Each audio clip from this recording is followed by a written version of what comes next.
So, guys, the ANC says that Senzo Mkhunu and Bheki Cele to face Integrity Commission over Lieutenant General Mkhwanazi's explosive allegations.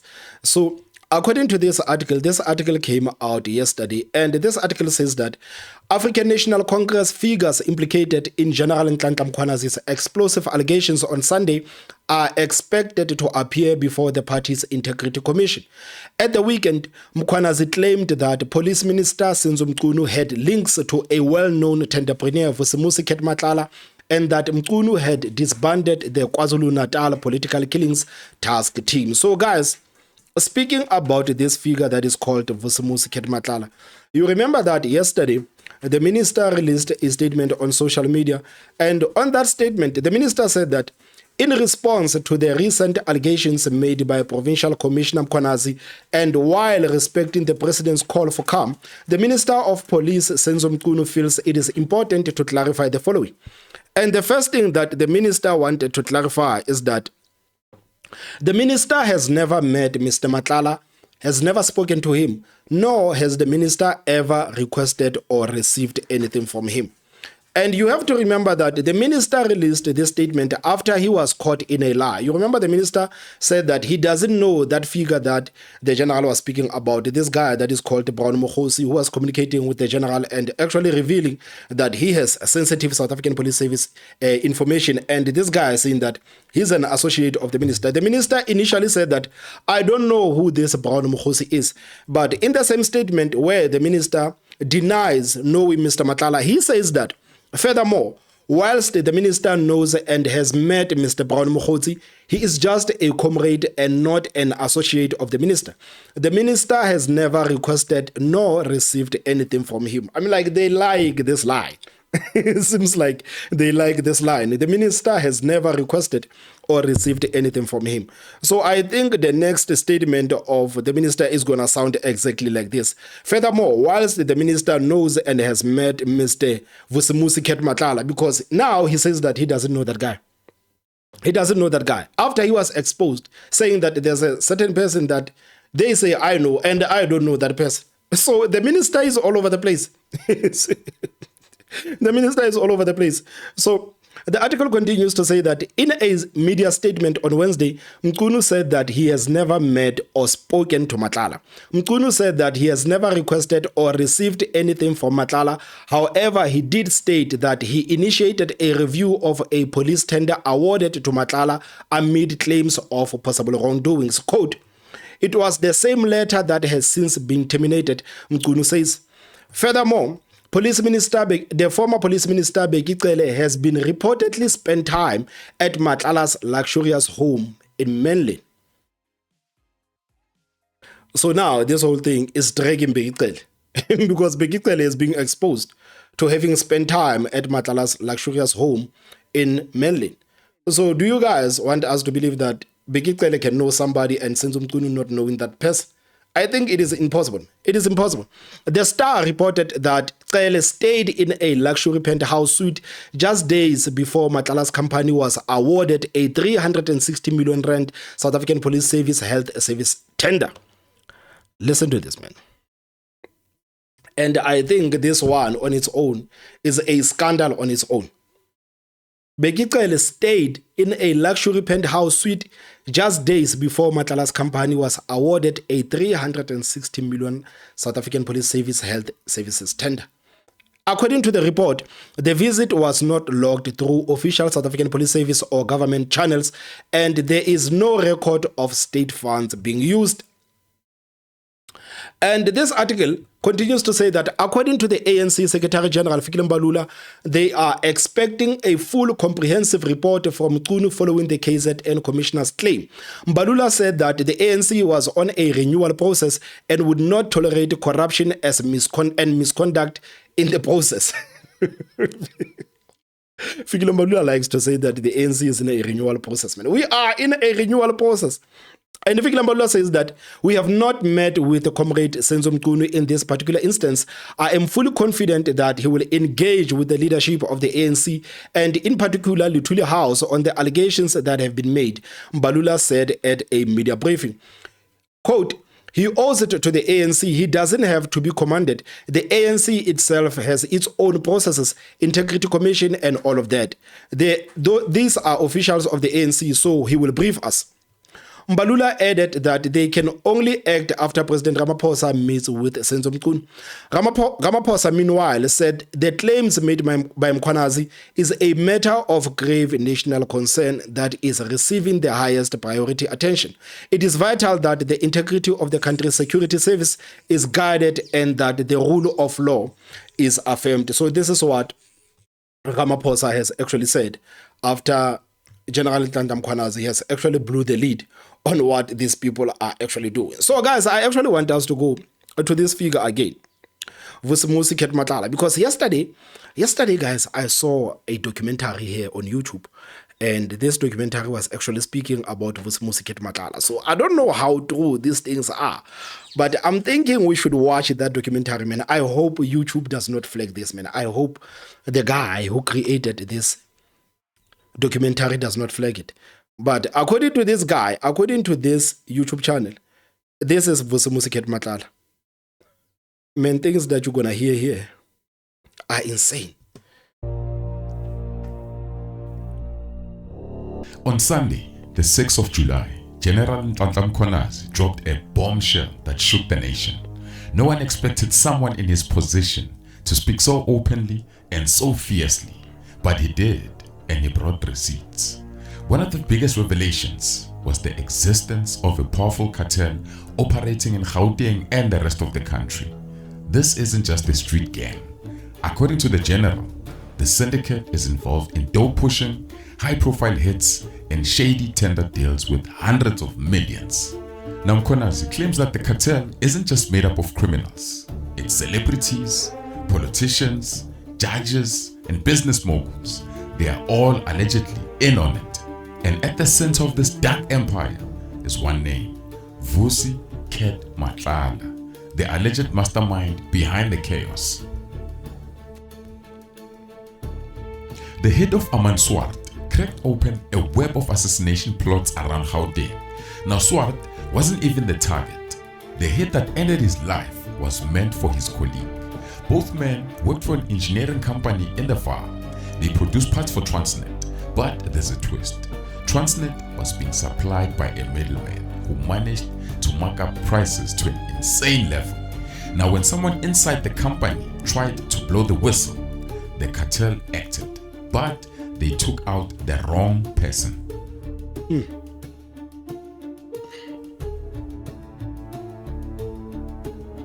Ballistics reports from Swart's hit matched weapons used in other major hits in Gauteng, including the assassination of Babita Deokaran.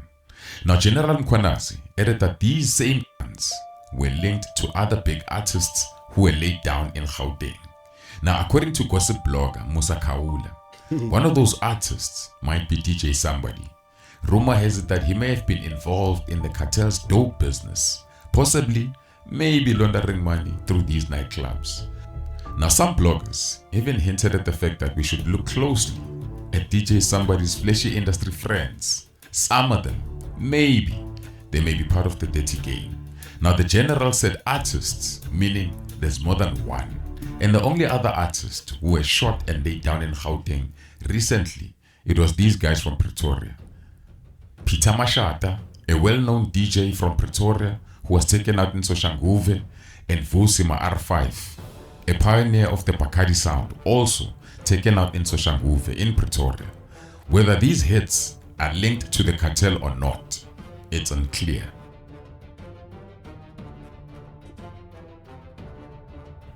When police raided Mkhwanazi's mansion, what they found shocked everyone. Over 40 firearms hidden in the house, hammers, rifles, high-powered sticks.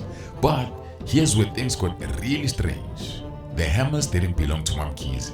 They were registered to Vusi Ket Matlala's private security company. But what were they doing at Mkhwanazi's house?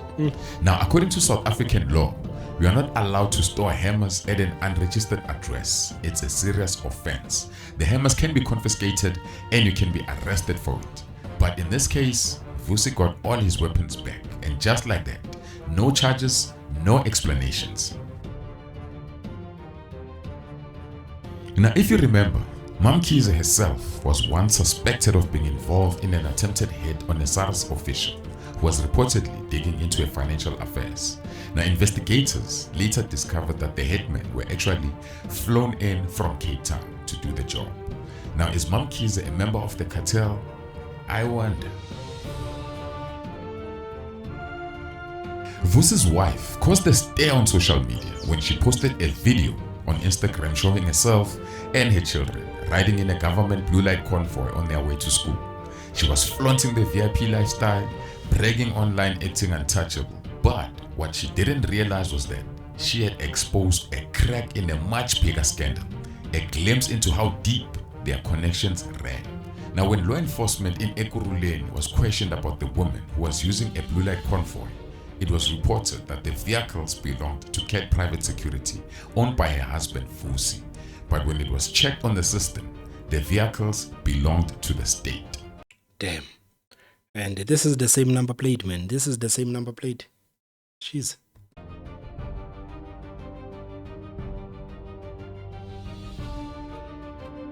Vusi's downfall may have been his own doing. He kept too much evidence on his phone.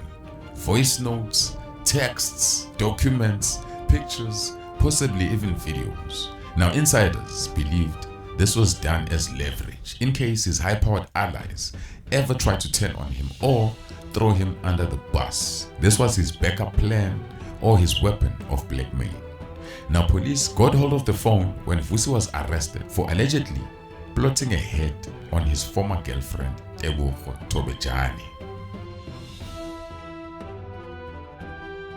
Tobejane is a well-known actress, influencer, and a slave queen extraordinaire.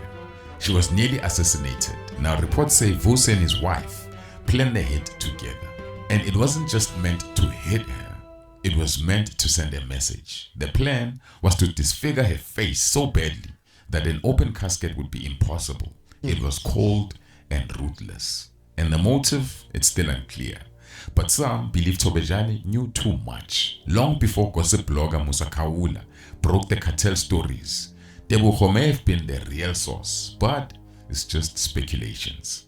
In October of 2023, Tobejane was in a car with her friends, Anele Malenga and Kumbulani Ncube, when gunmen opened fire on their vehicle on the N1 near Sandton in Johannesburg.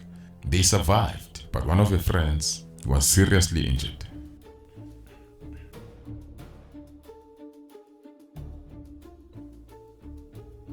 There are allegations by Mkhwanazi that Vusi Ket Matlala was closely linked to the infamous Vusi Keke, a feared extortionist, taxi boss, and a criminal mastermind, in jail for orchestrating the hit of a billionaire entrepreneur, Wandile Bozwana. I did a video about this story some time back.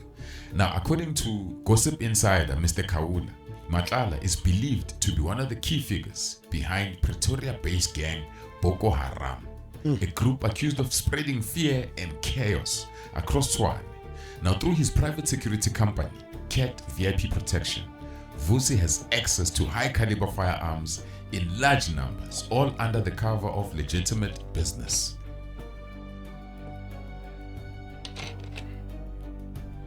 Vusi's criminal journey didn't start with big contracts. In 2001, he was arrested for housebreaking, a small-time crime, but things escalated quickly. Soon after, he began swimming in tender deals. Many of them are believed to have been bogus, rigged, or part of a corrupt kickback scheme involving government insiders.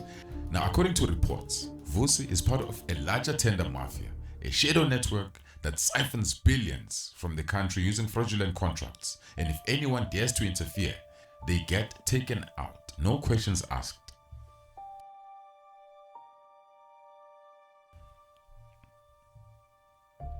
Now, Vusi and his associates have been investigated at Brasa, the state rail agency, where hundreds of millions were allegedly looted. The paper trail is long and the rot runs deep, and the list of shady contracts doesn't seem to end.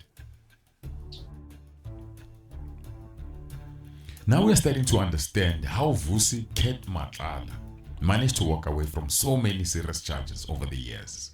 Now, according to General Mkhwanazi, Vusi wasn't just lucky. He was funding powerful politicians, buying protection, from the very people meant to uphold the law. And the cartel he runs is filled with high-profile individuals deeply connected to government officials and business people, including the police. But here's the real question. Is Vusi truly the kingpin, or is he just a middleman? A sacrificial lamb set to take the fall while the real bosses stay hidden behind layers of power, protected by the system. For now, Vusi sits behind bars at Jose Mampuru Maximum Prison, and his next court date is July the 11th, 2025, where he'll face charges related to the attempted assassination of his former lover, Tebogo Tobejane. So this is a guy that the former police minister Cele had been linked to. This is a guy that Cele had been linked to. And I remember yesterday there were articles about this guy's cell being raided, and apparently the police have confiscated his cell phone. And this was reported yesterday that the jail where this guy is was actually raided, and this guy's cell phone was confiscated.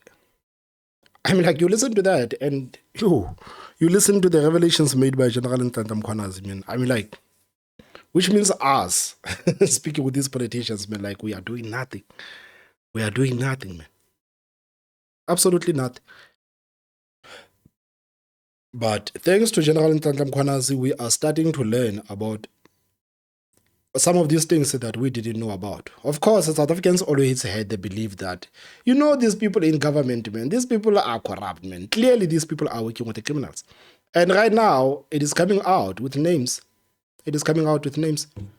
So, I don't know how the police minister is going to deal with this issue of Matlala, because I don't think that the commissioner, the KZN police chief, General Mkhwanazi, can actually come out and say that you have links with this person without him actually having evidence. So it looks like Senzo Mkhunu sometimes when he responds to some of these things, he's not thinking. He's not thinking. And just like yesterday when he was caught in a lie, I think it's only a matter of time before some information is released about the links that the minister has with this guy. Maybe he should have just said that I have met these people, but these people are not my associates. I know these people, I have met them, they are not my associate. Because the first one, you have already failed saying that you don't know him. You have been exposed and you admitted that you know this person. And still, on the second one, you are saying that I don't know this person. I don't know this person. So maybe the police minister is waiting for an evidence to be published to the media, linking him with this person, so that he can release another press release telling us that, yeah, he only knows of Matlala, but this guy is not my associate. I don't think that the minister is being strategic, because the person that they are dealing with is very strategic. It's very strategic. So, guys, do you think that the ANC will actually take proper action against these two police ministers? I don't know. What are your thoughts? Please tell me what you think in the comment section. Don't forget to hit that like button. The most important part is subscribe. My name is Thomas Mabaso. I will see you next time. Bye-bye.